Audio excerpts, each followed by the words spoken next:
ഈ പോഡ്കാസ്റ്റ് ആർക്ക് വേണ്ടിയാണ്? പ്രൈമർലി 3 തരത്തിലുള്ള ആൾക്കാർക്ക് വേണ്ടിയിട്ടാണ്. ഒന്ന്, മാനസിക ആരോഗ്യത്തെക്കുറിച്ച് അറിയാൻ ആഗ്രഹിക്കുന്നവർക്ക്, അല്ലെങ്കിൽ അതിൻ്റെ ആവശ്യകതകൾ അനുഭവിക്കുന്നവർക്ക്. പിന്നെ രണ്ടാമത്തത്, പേരൻ്റൽ ഗൈഡൻസ്, അതായത് കുട്ടികളെ വളർത്തുന്നതിനും കുട്ടികൾക്കുള്ള ഫീഡ്ബാക്സ് കൊടുക്കുന്നതിനും അങ്ങനത്തെ കാര്യങ്ങൾ അറിയുന്നവർക്ക് വേണ്ടിയും. പിന്നെ ഓൺടർപ്രണർഷിപ്പ് അല്ലെങ്കിൽ ടെക്നോളജി ഓറിയൻറ്റഡ് ആയിട്ട് കൂടുതൽ അറിയാൻ ആഗ്രഹിക്കുന്നവർക്ക്, പ്രൈമർലി അവർക്ക് വേണ്ടിയിട്ടാണ് ഈ പോഡ്കാസ്റ്റ്. അപ്പം ക്വാറയിൽ ഒത്തിരി ക്വസ്റ്റ്യൻസ് ഉണ്ട്. മാനസികാരോഗ്യം ചലഞ്ചഡ് ആയിട്ടുള്ള ഒരു വ്യക്തിക്ക് കല്യാണം കഴിക്കാമോ? കുട്ടികൾക്ക് എന്തെങ്കിലും പ്രശ്നം ഉണ്ടാവുമോ? അങ്ങനത്തെ നമ്മുടെ സമൂഹത്തിൽ ഇപ്പോഴും വളരെ ക്ലാരിറ്റി ഇല്ലാത്തൊരവസ്ഥയിൽ ആണ് ഞാൻ പൊതുവെ കാണുന്നത്. അപ്പം അവർക്ക് വേണ്ടിയിട്ട് നമുക്ക് എങ്ങനെ കോൺട്രിബ്യൂട്ട് ചെയ്യാം, എങ്ങനെ സപ്പോർട്ട് ചെയ്യാം എന്നുള്ളതാണ് ഞാൻ ഈ പോഡ്കാസ്റ്റ് കൊണ്ട് ഉദ്ദേശിക്കുന്നത്. മാനസികാരോഗ്യം, അതായത് മെന്റൽ ഇൽനെസ് എന്നത് ഇന്നും ഒരു സോഷ്യൽ ടാബു, അതായത് ആൾക്കാർ ഇപ്പോഴും ഭീതിയോടെ കാണുന്ന ഒരു സിനാരിയാണ് നമ്മുടെ സമൂഹത്തിലുള്ളത്. അപ്പം ഒരു സൈക്യാട്രിസ്റ്റിനെ കാണുന്നതോ അല്ലെങ്കിൽ ഒരു സൈക്കോളജിസ്റ്റിനെ കാണുന്നതിലോ ഒരു തെറ്റുമില്ല ഒരു തെറ്റില്ല എന്ന് മാത്രമല്ല, അതൊരു പ്രോത്സാഹിക്കപ്പെടേണ്ട ഒരു കാര്യം കൂടാണ്. ഉദാഹരണത്തിന്, ഒരു പെർട്ടിക്കുലർ സിനാരിയിലൂടെ കടന്നു പോകുന്ന ആൾക്ക്, അല്ലെങ്കിൽ ഒരു പെർട്ടിക്കുലർ വേദനയിലൂടെ കടന്നു പോകുന്ന ആൾക്ക് ഒരു പിരിമുറുക്കം ഉണ്ടാവുന്നത് വളരെ സ്വാഭാവികമാണ്. അപ്പം ഒരു സൈക്കോളജിസ്റ്റിനെയോ സൈക്കാട്രിസ്റ്റിനെയോ കാണുന്നതിൽ ഒരു തെറ്റുമില്ല എന്നത് മാത്രമല്ല, ഒരു പനിയോ തലവേദനയോ പോലുള്ളൊരു ഫിസിക്കൽ ഡിസീസിന് ഈക്വലൻ്റ് ആയിട്ട് കണ്ടാൽ മതി. അത്രയേ ഉള്ളൂ എൻ്റെ ഒരു ചാലഞ്ച്. പക്ഷേ നമ്മളെപ്പോഴും അതിനെ സൈക്കോളജിസ്റ്റിനെ കാണാൻ പോകുന്നു, സൈക്കാട്രിസ്റ്റിനെ കാണാൻ പോകുന്നു, കാണണ്ട, അത് പിന്നെ അഡിക്റ്റഡ് ആവും, ഇങ്ങനത്തെ കുറേ ചിന്തകളാണ് നമ്മുടെ മനസ്സിലുള്ളത്. പക്ഷെ ഞാൻ ഒരു കാര്യം ചോദിക്കാം. ഒരു വ്യക്തി ഒരു ഡിപ്രഷൻ സൈക്കിളിലൂടെ കടന്നു പോകുന്നെന്ന് വിചാരിക്കുക. ആ ഡിപ്രഷൻ സൈക്കിളിലൂടെ കടന്നു പോകുന്ന വ്യക്തി അതുകൊണ്ട് ബുദ്ധിമുട്ട് അനുഭവിക്കുന്നതാണോ നല്ലത്, അതോ അതിന് ഈക്വലൻ്റ് ആയിട്ടുള്ള ഒരു മെഡിസിനോ തെറാപ്പിയോ എന്തെങ്കിലും എടുക്കുന്നതാണോ നല്ലത്? നമ്മൾ കഷ്ടപ്പെടുന്നതിനേക്കാളും നല്ലത് നമ്മൾ പോസിറ്റീവായിട്ട് നോക്കുന്നതായിരുന്നില്ലേ അതിൻ്റെ ഒരു അപ്രോച്ച്. അപ്പം അതിനെക്കുറിച്ച് കൂടെ ഒരു അവയർനെസ് കൊണ്ടുവരിക, അതിനെ എങ്ങനെ നമുക്ക് പോസിറ്റീവായിട്ട് ഇന്നത്തെ നിലയിൽ ഒത്തിരി അഡ്വാൻസ്ഡ് ആയിട്ടുണ്ട്. നമ്മളെ മാനസികാരോഗ്യം സൈക്കോളജിയും എല്ലാം ഒത്തിരി അഡ്വാൻസ്ഡ് ആയിട്ടുണ്ട്. ആൻഡ് ഈ പെർട്ടിക്കുലർ പോഡ്കാസ്റ്റ് ഞാൻ വളരെ വ്യക്തമായിട്ട് ന്യൂറോ സയൻസുമായിട്ട് ബന്ധപ്പെടുത്തിയിട്ടാണ് സംസാരിക്കുന്നത്. സോ അതിന് എന്തുകൊണ്ടാണ് സയൻസ് ബാക്ക്ഗ്രൗണ്ടായിട്ട് നമ്മൾ ഓരോ കാര്യങ്ങൾ ഡിസ്കസ് ചെയ്യണം, ഓരോ കാര്യങ്ങൾ എഴുതണം, ഓരോ കാര്യങ്ങൾ റിപ്പീറ്റ് ചെയ്യണം എന്നതിനെക്കുറിച്ചും നമ്മൾ ഇതിൽ പ്രതിപാദിക്കുന്നുണ്ട്. ഓക്കെ, സോ നിങ്ങൾക്കോ അല്ലെങ്കിൽ നിങ്ങളിൽ അറിയാവുന്ന ആർക്കെങ്കിലോ ഇങ്ങനത്തെ സാഹചര്യങ്ങളോട് കടന്നു പോകുന്നവർക്ക് ദയവായി ഈ പോഡ്കാസ്റ്റ് ഷെയർ ചെയ്യുക. അവർക്കത് ഉപകാരമാവുമെങ്കിൽ തീർച്ചയായും നിങ്ങൾ അവരോട് ഈ പോഡ്കാസ്റ്റിനെ കുറിച്ച് മെൻഷൻ ചെയ്യുക. ഓക്കെ, മെന്റൽ ഇൽനെസ് ഓൾവേസ് ഒരു ചാലഞ്ച് അല്ല. ഒരു മെന്റൽ ഇൽനെസ് ഉള്ളത് കാരണം നമ്മുടെ ദൈനംദിന ജീവിത പ്രക്രിയയിൽ ഒരു മാറ്റം ഉണ്ടാവുമെന്നോ അല്ലെങ്കിൽ നല്ല ജോലി ചെയ്യാൻ പറ്റില്ലെന്നോ അങ്ങനെയൊന്നുമില്ല. ഓക്കെ, ഒരു ഡിപ്രഷൻ അല്ലെങ്കിൽ ഒരു ആൻസൈറ്റി സൈക്കിളിലൂടെ കടന്നു പോയിട്ടുള്ള ഒരു വ്യക്തിയാണ് ഞാൻ.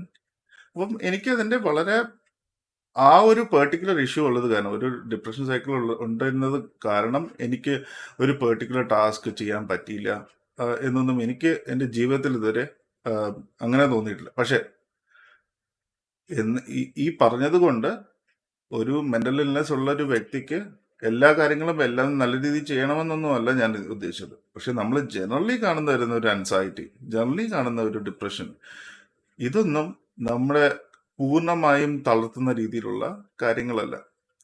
സോ അത് നമ്മൾ എങ്ങനെ ആ പെർട്ടിക്കുലർ എപ്പിസോഡിനെ നമ്മൾ അഭിമുഖീകരിക്കുന്നു, അതെങ്ങനെ റിസോൾവ് ചെയ്യുന്നു എന്നതിൽ ഡിപ്പെൻഡ് ചെയ്തിരിക്കും. ഓക്കെ, സി നമ്മളെ വേൾഡിൽ തന്നെ ബൈപോളാർ പോലുള്ള എന്ന് പറയുന്ന ഒരു എക്സ്ട്രീം മൂഡ് സ്വിങ് ആണ്. Like high maniac and low depression. അതിൽ ഞാൻ അഗൈൻ പറയുന്നു, 2 തരത്തിലുണ്ട്. അത് നമുക്ക് പിന്നത്തെ ഒരു എപ്പിസോഡിൽ ഡിസ്കസ് ചെയ്യാം. പക്ഷേ എത്രയോ ഈ ബൈപോളാർ പോലെ ഇൻഫെക്റ്റഡ് ആയിട്ടുള്ള ആൾക്കാരിൽ എത്രയോ മഹത് വ്യക്തികളുണ്ട്, എത്രയോ ഓണ്ടർപ്രണേഴ്സ് ഉണ്ട്, എത്രയോ സയന്റിസ്റ്റ് ഉണ്ട്. And you may be surprised no, Einstein, Tony Robbins, നമ്മളെ ഇലൻ മസ്ക്, ഇവർക്ക് എല്ലാവർക്കും ഇങ്ങനത്തെ ഒരു ബൈപോളാർ കാറ്റഗറിയിൽ വരുന്ന ആൾക്കാരാണ്. They are world achievers. അപ്പം നമ്മൾ there is light at the end of the tunnel. ആ ഒരു കാര്യം നമ്മൾ മനസ്സിലാക്കുക. And we need to be aware, we need to be knowing how to challenge the situations. അത്രേ ഉള്ളൂ നമ്മൾ ഈ എപ്പിസോഡ്സിൽ നമ്മൾ ചെയ്യേണ്ട കാര്യം. എൻ്റെ സ്റ്റോറി രസകരമായ ഒരു 80s കിഡ് സ്റ്റോറിയാണ്. സോ നമുക്ക് എല്ലാവർക്കും അറിയുന്ന പോലെ അപ്പോഴത്തെ സിനാരിയോയിൽ നമ്മൾ പേരൻസ് ഏറ്റവും കൂടുതൽ ചിന്തിക്കുന്നത് എന്താണ്? മക്കളെ എങ്ങനെ പഠിപ്പിക്കാം, മക്കളെ എങ്ങനെ ബെറ്റർ ആക്കാം എന്നതിനെ കുറിച്ച്. So obviously as A first kid എൻ്റെ അച്ഛനും അമ്മയും എന്നിൽ ഒത്തിരി എക്സ്പെക്ടേഷൻസ് വെച്ചിരുന്നു. അപ്പം അവരുടെ ഒരു പ്രഷർ ഉണ്ടായിരുന്നു, ദർ വാസ് കമ്പാരിസൺസ്. അപ്പം ഒരു എക്സാംസ് അല്ലെങ്കിൽ ഒരു പ്രോഗ്രസ് റിപ്പോർട്ട് കിട്ടുക എന്നൊക്കെ പറയുന്നത് നമ്മളെ സംബന്ധിച്ചിടത്തോളം ഒരു വലിയ കോംപ്ലക്സ് സിനാരിയോ തന്നെയായിരുന്നു. അപ്പം അത് ഇൻഫ്ലിക്റ്റ് ആയിട്ട് ഉണ്ടായിരുന്ന ചെറിയ ചാലഞ്ചസ് ഞാൻ വലുതാകും തോറും എന്നിൽ കൂടെ കടന്നു. So especially anxiety. ഓക്കെ, അതായത് ഒരു പുതിയൊരു വർക്ക് ചെയ്യുമ്പോൾ, അല്ലെങ്കിൽ പുതിയൊരു ടാസ്ക് കിട്ടുമ്പോൾ, അല്ലെങ്കിൽ പുതിയൊരു സ്ഥലത്തേക്ക് പോകുമ്പോൾ ഒരു adaptability issue four A little time. അപ്പം ഈ ഒരു ആൻസൈറ്റി സൈക്കിളിൽ ഞാൻ ഒത്തിരി കടന്നു പോയിട്ടുണ്ട്. പക്ഷെ ഇവഞ്ച്വലി ഞാനത് അങ്ങനെ മാനേജ് ചെയ്യണമെന്ന് മനസ്സിലാക്കിയപ്പം അതിലൊത്തിരി വ്യത്യാസം വന്നു. അപ്പം നമ്മൾ ശ്രദ്ധിക്കേണ്ട ഒരു കാര്യം, ഈ കോൺസ്റ്റന്റ് കമ്പാരിസൺ നമ്മൾ പലപ്പോഴും ഫണ്ടിന് വേണ്ടി, അല്ലെങ്കിൽ പലപ്പോഴും അവരെ മോട്ടിവേറ്റ് ചെയ്യാൻ വേണ്ടി നമ്മളൊരു കോൺസ്റ്റന്റ് കമ്പാരിസൺസ് എപ്പോഴും വെക്കാറുണ്ട്. നിന്റെ കസിനെ കാണാൻ പാടില്ലേ, നിന്റെ നെഫ്യൂ ഇങ്ങനെ ചെയ്യുന്നില്ലേ, അല്ലെങ്കിൽ ഈ ഒരു ഏജിൽ ഞാൻ ഇങ്ങനെയായിരുന്നു, ഇങ്ങനത്തെ കുറെ അടിച്ചേൽപ്പിക്കലുകൾ അറിയാതെ നമ്മൾ ചെയ്യുന്നുണ്ട്. I mean it is not meant to be insulting our kids, അങ്ങനെയല്ല. പക്ഷെ എന്തെങ്കിലും നമ്മൾ അറിയാതെ അവർക്കത് ഒരു ഫീഡ്ബാക്ക് ലൂപ്പായിട്ട് നമ്മൾ കൊടുക്കുന്നു. അപ്പം അങ്ങനത്തെ ചില ചലഞ്ചസ് നമ്മൾ കുട്ടികളിൽ കുറേ പ്രശ്നങ്ങൾ വരുത്തും. ഓക്കെ, സോ അത് മാത്രമല്ല, ചിലർക്ക് അതിലൊന്നും ഒരു ഇൻഫ്ലുവൻസ്ഡും ആയിരിക്കില്ല, പക്ഷെ ചിലർ അങ്ങനെയല്ല. അപ്പോൾ ഓരോരുത്തരും we are all build different. അപ്പം ഓരോരുത്തരും ഇങ്ങനത്തെ സിനാരിയോസ് അഭിമുഖീകരിക്കുന്നത് ഓരോ തരത്തിലാണ്. അപ്പം എനിക്ക് ചിലപ്പം അത് കോൺസ്റ്റന്റ് വാർ, അല്ലെങ്കിൽ ഒരു കണ്ടിന്യൂസ് യുദ്ധമാണ്, എപ്പോഴും ഒന്നാമനാവാനുള്ള യുദ്ധമാണെങ്കിൽ മറ്റൊരാൾക്ക് okay, that's okay. I mean my dad is comparing, who CARES, അങ്ങനത്തെ ഒരു സിനാരിയോ ആയിരിക്കും. അപ്പം നമ്മൾ ആസ് എ പേരൻറ് നമ്മളിതൊക്കെ എങ്ങനെ സ്റ്റോപ്പ് ചെയ്യണം, എങ്ങനെ പോസിറ്റീവ് ഫീഡ്ബാക്സ് കൊടുക്കാം. സോ ഇതിനെയൊക്കെ സിനാരിയോസ് ആണ് നമ്മൾ ഫ്യൂച്ചർ എപ്പിസോഡ്സിൽ ഡിസ്കസ് ചെയ്യാൻ പോകുന്നത്. ഇനി ഒരു ചെറിയ കാര്യം എനിക്ക് പറയാൻ ആഗ്രഹിക്കുന്നു. Fathers are really people who are misunderstood. I mean ഞാൻ എല്ലാ ഫാദേഴ്സിന്റെ കാര്യമെല്ലാം പറയുന്നത്, there are really bad, really good, അങ്ങനത്തെ ഒത്തിരി ആൾക്കാരുണ്ട്. But then those fall in between. അപ്പം അച്ഛന്മാരെ നമ്മൾ എപ്പോഴും കാണുന്നത് എപ്പോഴും നമുക്ക് ദേഷ്യപ്പെടുന്ന, അല്ലെങ്കിൽ എസ്പെഷ്യലി ഇൻ അവർ 90s. അപ്പോൾ കാരണം അങ്ങനത്തെ പേരൻസിനെയാണ് നമ്മൾ സിനിമയിലും ജീവിതത്തിലും ഒക്കെ കണ്ടിട്ടുള്ളത്. And for me, my dad was like that. എൻ്റെ അച്ഛൻ എപ്പോഴും ഒരു സ്ട്രിക്റ്റ് ആയിട്ടുള്ള ഡാഡാണ്. സ്ട്രിക്റ്റ് ആയിട്ട് നമ്മൾ കൊണ്ടുവരുന്നതിൽ തന്നെ he was feeling happy about it. കാരണം അച്ഛൻ്റെ പോയിന്റ് ഓഫ് വ്യൂവിൽ നമ്മൾ അങ്ങനെ ചെയ്യുമ്പം കുട്ടികളെ നല്ല രീതിയിൽ നടത്തുകയാണ്, അല്ലെങ്കിൽ കുട്ടികൾക്ക് ആവശ്യത്തിനുള്ള ഫീഡ്ബാക്ക് കൊടുക്കുന്നുണ്ട്, അവരൊരു തെറ്റായ മാർഗത്തിൽ കൂടെ സഞ്ചരിക്കില്ല, ഇങ്ങനത്തെ ഒരു കോൺസെപ്റ്റ് ആയിരുന്നു അവർക്ക് ഉണ്ടായിരുന്നത്. അപ്പം എപ്പോഴും മിസ്അണ്ടർസ്റ്റുഡ് ആയിട്ടുള്ള ആൾക്കാരാണ് ഫാദേഴ്സ് എന്ന് പറയുന്നത്. So we should be aware that നമ്മൾ ഒരു പേരൻ്റ് ആകുമ്പോൾ നമ്മളെ കുട്ടികൾക്ക് എങ്ങനെ ഫീഡ്ബാക്ക് കൊടുക്കണം എന്നുള്ളത് ആസ് എ ഫാദർ.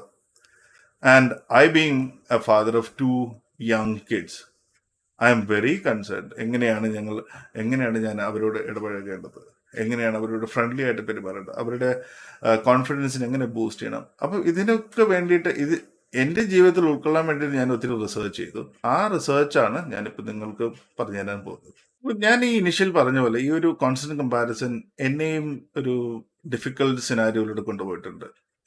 ഓരോ tufts have got A up state. അപ്പൊ നമ്മള് ഓരോ down hill has an up hill എന്ന് പറയുന്ന പോലെ we all will go through certain challenges and will overcome it. So as simple as that. അപ്പൊ ഞാൻ ഇതിനെക്കുറിച്ച് പഠിക്കാൻ തുടങ്ങിയത് ഞാൻ വളരെ കുറച്ചു കാലം യു എസിലുണ്ടായിരുന്നു. ആൻഡ് ഐ മെറ്റ് കുറെ നല്ല സൈക്കോളജിസ്റ്റിനെയും കുറെ നല്ല കൗൺസിലേഴ്സിനെയും കുറെ നല്ല മെന്റേഴ്സിനെയും എനിക്ക് കാണാൻ പറ്റി. അവരുടെയൊക്കെ ഫീഡ്ബാക്ക് കിട്ടി. പക്ഷെ ഇതിനു മുമ്പ് ഇന്ത്യയിൽ എനിക്ക് കുറെ സൈക്കോളജിസ്റ്റിനെയൊക്കെ ഞാൻ മീറ്റ് ചെയ്തു and I had very bad experience. അപ്പം ഞാൻ ഈ പറഞ്ഞു വരുന്ന റീസൺ, നിങ്ങൾ ഓൾറെഡി ഒരു സൈക്കോളജിസ്റ്റിനെ കണ്ടു കാണും and you might not be feeling interesting. Okay, അതിലൊക്കെ ഒരു വിശ്വാസ്യത ഉണ്ടോ എന്ന് നിങ്ങൾക്ക് ഒരു ഡൗട്ട് തോന്നാം, which is quite normal. Okay, നമ്മളൊരു റൈറ്റ് ആളെ ഐഡന്റിഫൈ ചെയ്യാന്നുള്ളതൊരു ചാലഞ്ചിങ് ആണ്. അതാണ് എനിക്ക് ആദ്യം യു എസിൽ പോയപ്പം എനിക്ക് മെന്റേഴ്സ് ആയിട്ടും സപ്പോർട്ട് സൈക്കോളജിസ്റ്റ് ആയിട്ടും കിട്ടി. And I started understanding. എനിക്ക് പിന്നെ എനിക്ക് അതിനെക്കുറിച്ച് കൂടുതൽ അറിയാനുള്ള താല്പര്യമുണ്ട്. That is exactly when I met Andrew Huberman. I met തന്നെ I done physically meet for sure. Andrew Huberman എന്ന് പറയുന്നത് സ്റ്റാൻഫോർഡിലെ ന്യൂറോ സയന്റിസ്റ്റ് ആൻഡ് ഒപ്റ്റമോളജിസ്റ്റ് ആണ്.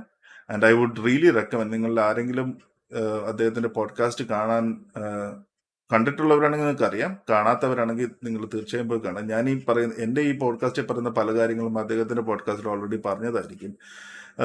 സോ എൻ്റെ ബെനിഫിറ്റ് എന്ന് പറയുന്നത് ഞാനിങ്ങനെ ഒത്തിരി പോഡ്കാസ്റ്റുകൾ കേൾക്കുന്നത് കൊണ്ട് എനിക്ക് it will be taken from here and there. അപ്പം I might have little more information. പക്ഷേ അദ്ദേഹത്തിന്റെ പോഡ്കാസ്റ്റിൽ നിന്ന് വളരെ ഇൻഡെപ്ത് ഡിസ്കഷൻ ആണ്, 3 to 4 hours ഡിസ്കഷൻ. വളരെ വളരെ പ്രമുഖരായിട്ടുള്ള വ്യക്തികളാണ് അദ്ദേഹത്തിന്റെ ഗസ്റ്റ് ആയിട്ട് വരുന്നത്. And he's one of the number 1 science based podcaster. So I still recommend Andrew Huberman podcast കാണാൻ. ഞാൻ ഈ സ്ക്രീനിന്റെ താഴെ കമന്റ് ചെയ്തിരിക്കും അദ്ദേഹത്തിന്റെ podcast. I would really recommend again to visit him and know more about him.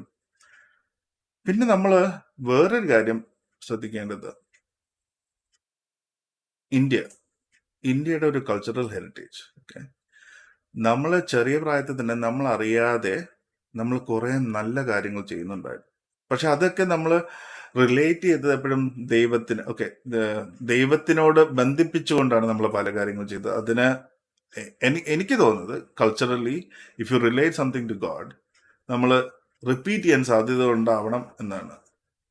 അപ്പം പക്ഷെ അല്ലാതെ ഒരുപക്ഷെ അതിനൊരു സയൻസ് ബാക്ക്ഗ്രൗണ്ട് തന്നിട്ടുണ്ടെങ്കിൽ നമ്മൾ പലരും ഇപ്പോഴും അത് വളരെ നല്ല രീതിയിൽ തന്നെ കണ്ടിന്യൂ ചെയ്തത്. അപ്പം ഈ പോഡ്കാസ്റ്റിന്റെ ഉദ്ദേശവും അതാണ്.